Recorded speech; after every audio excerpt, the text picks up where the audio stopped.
Hey, what's up guys, and welcome back to another Dirtbike magazine video. Once again, Ron did a wrap on the website, and so we decided to put it into video form. This time, it's American-made dirt bikes. The words made in the USA mean something. It's not just about a flag waving and nationalism. The term tells us that the ideas and ingenuity behind a product originate nearby and serve the needs of the people in our extended community. In today's global economy, however, it doesn't always mean that every part comes from America. Today, there are very few products that can make that claim. If any industry gets a bad rap for the underrepresentation of US products, it's the dirt bike business. If you look back, you'll find that few countries have done more to shape today's off-road motorcycles. American thinking has resulted in a great deal of innovation and progress, even if the actual casting, machining, and assembly takes place elsewhere. Here are just a few of the motorcycles that come to mind. First up, Hodaka. In the early 1960s, Hodaka provided the spark that ignited the dirt bike explosion. An American team in Athena, Oregon, designed, engineered, and tested motorcycles specifically for the US market. The idea was simple enough: build a lightweight motorcycle that was robust enough to withstand all the abuse that a generation of baby boomers could dish out. The initial street legal Ace 90 was succeeded by a 100 and 125, as well as competition models like the Super Rat and Combat Wombat. The actual manufacturing assembly took place at various facilities in Japan, but the brand was owned and operated by the Pacific Basin Trading Company in Oregon until 1978, when the operation closed down in the face of aggressive competition. Next, Penton. If not for John Penton, KTM Motorcycles would have remained an obscure company making small street bikes and mopeds in Austria for the European market. But in 1967, Ohio motorcycle racer John Penton commissioned a prototype off-road competition bike, built to his specifications using a 100cc German Sachs motor. The first prototype cost $6,000 to build. The result was the establishment of Penton Motorcycles and a booming business that influenced companies like Honda, Yamaha, and even Husqvarna. KTM bought out Penton in 1978. As a side note, early rules at the International 6-Day Enduro required each nation's trophy team to be mounted on motorcycles that were made in its own country. The acknowledgement that Penton was an American brand allowed the first US trophy team in 1972. Next, Harley-Davidson. Harley-Davidson history buffs can go on and on about the years of AMF ownership, but one big milestone was a full buyout of the Italian Ermacchi factory. That factory produced the only true dirt bikes to carry the Harley-Davidson name. The 1970 Baja 100 was conceived in the US and raced in the desert by Americans like Larry Rossler. Then came the MX250, which was specifically designed for the US. The prototype was built at a dealership in San Bernardino, with money coming from the factory in Milwaukee. The motor was based on a dual sport bike, but the frame was a C&J. The shocks were works performance, and so on. It won the 1975 Baja 500 and finished as high as 4th in the National Motocross with Marty Tripes. In 1978, Cagiva purchased the American factory from AMF, and the whole Harley-Davidson off-road racing program abruptly ended. Next up, Rokon. Rokon is a truly innovative company that started out in California and migrated to New England. The company dates back to 1958 and is known for designs like two-wheel drive, automatic clutches, torque converter transmissions, and disc brakes. In the 70s, Rokon had factory-backed race efforts and even sent a team to the ISDT. Today, the two-wheel drive Trailbreaker is still manufactured in New Hampshire with imported motors. The company caters to hunters and outdoorsmen. The Yankee 500. Back in 1971, Yankee Motor Company was the U.S. distributor for Osa motorcycles. It was run by an interesting group of characters led by John Taylor. Paul Dean, who later became the editor of Cycle World magazine, was service manager, and AMA Hall of Famer Barry Higgins was a racer test rider. That melting pot of enthusiasm eventually led to the creation of the Yankee 500. Taylor commissioned Osa to build a custom twin-cylinder two-stroke engine by combining two 250 top ends into a single crankcase. He then had a frame built in New York. It was the first dual sport bike to offer a disc rear brake. The Yankee 500 was only on the market for a year or two, but remains a highly desired collector's piece. The Amex. In 1975, Gary Jones broke his leg at the Daytona Supercross, ending his 3-year run as US 250 National Motocross Champion. During his year-long rehab, he and his father, Don Jones, embarked on a quest to create their own motocross bike. The result was Amex. Gary and Don bought the rights and tooling to the bankrupt Cooper motorcycle, which was manufactured manufactured in Mexico by the company Moto Islo. They redesigned everything. Some aspects of the MX were innovative and competitive, while others were dated from the very start. Gary raced the bike himself with some promising results, but the whole venture came to a sudden end in 1977 when the peso crashed on international currency markets. ATK Chapter 1. Horst Leitner was an Austrian engineer who immigrated to the US in 1980. He was responsible for a number of patents and inventions, but the one he became best known for was the ATK, which was a design intended to isolate chain torque reaction from rear suspension movement. He originally built a prototype to showcase that invention, but a series of deals and events resulted in a limited production run of ATK motorcycles. They used C&J frames with Austrian Rotax motors, both 4-stroke and 2-stroke. The demand soon increased beyond Horst's ability to produce complete motorcycles, and by 1991 he was ready to get out of the motorcycle making business and return to his passion for invention. ATK Chapter 2. The next coming of ATK came under the stewardship of Ken Wilkes, who was the owner of a medical supply company in Commerce, California. Ken was a huge fan of Horst Leitner and the ATK brand. With his knowledge of manufacturing, Ken felt he could meet demand and set up assembly line within the same plant where he produced Kenpack IV bags. The basic design changed very little in this period, but one notable innovation was the incorporation of electronic fuel injection in 1992. ATK Chapter 3. In 1993, ATK changed hands once again. Frank White led by a group of Utah investors and Swedish engineers to relocate and redesign the bikes. The next home for ATK was Bountiful, Utah, where new generation Rotax powered motorcycles were soon produced in respectable numbers. The frame for the 4-stroke was asymmetrical with a single spar running from the left side of the steering head to the swing arm pivot. On the same side, an off-center WP shock was used without linkage. The design was light, but there were, understandably, some issues with flex. The 2-strokes used a more conventional frame design. Cannondale. Much has been said about the Cannondale's brief run into the motorcycle world, and very little is accurate. The motorcycle was ambitious, to say the least. It was a fuel-injected 4-stroke with a reverse head and an aluminum frame. In 1999, none of those designs were mainstream, but Cannondale's CEO Joe Montgomery believed in his team, and he believed that they had the ability to buck conventional thought. In the end, the production motorcycle was flawed, but that's not what caused the company's downfall. Cannondale was caught up in the dot-com Wall Street crash that started in March 2000. It hit them at the worst possible moment, and Cannondale was forced into bankruptcy by 2003. ATK Chapter 4. Cannondale's misfortune resulted in a fresh start for ATK. By the 2000s, the supply of Rotax engines dried up, and the assembly line in Utah came to a stop. Frank White searched for a new motor supplier overseas and even sold some Mako motorcycles under the ATK name. Then he acquired the abandoned inventory of Cannondale motorcycles and parts, and by 2005, ATK was back in business. It wasn't a turnkey operation though. All of the pistons had to be redesigned and installed in already assembled engines. The EFI systems had to be remapped, and many parts had to be made from scratch. But the ATK saga continued well into the 21st century and continues in low volume to this day. The Honda CR250R. Today, all big motorcycle companies are multinational. Cowie, Honda, Yamaha, Suzuki, and Triumph all have plants in Southeast Asia. China and India supply parts for motorcycles built all over the world. In the late 70s, however, the concept of overseas manufacturing for any specific market was in its infancy. One of Honda's first non-Japanese assembly plants was actually in the US, right in Marysville, Ohio. The first bike produced there was the 1979 CR250R. That was an anomalous year, with several unconventional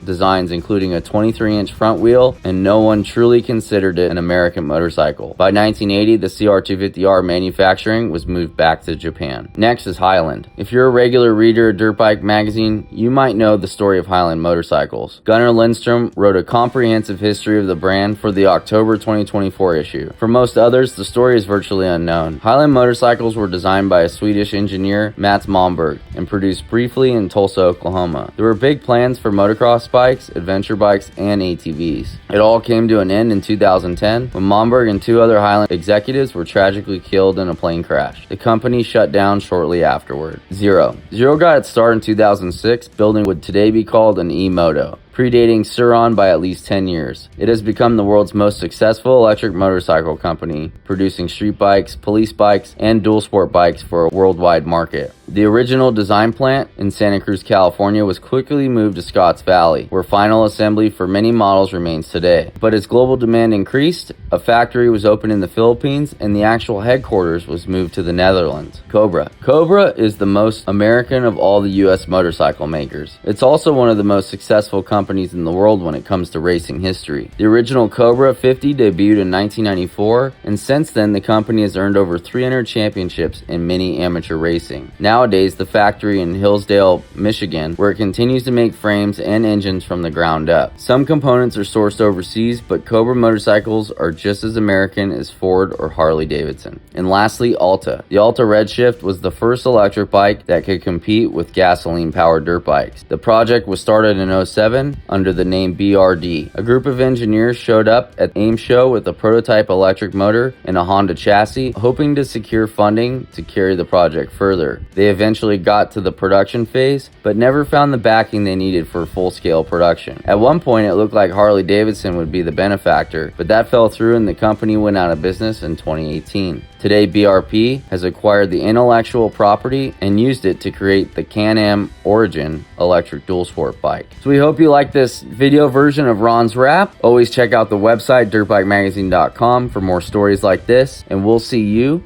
down the trail.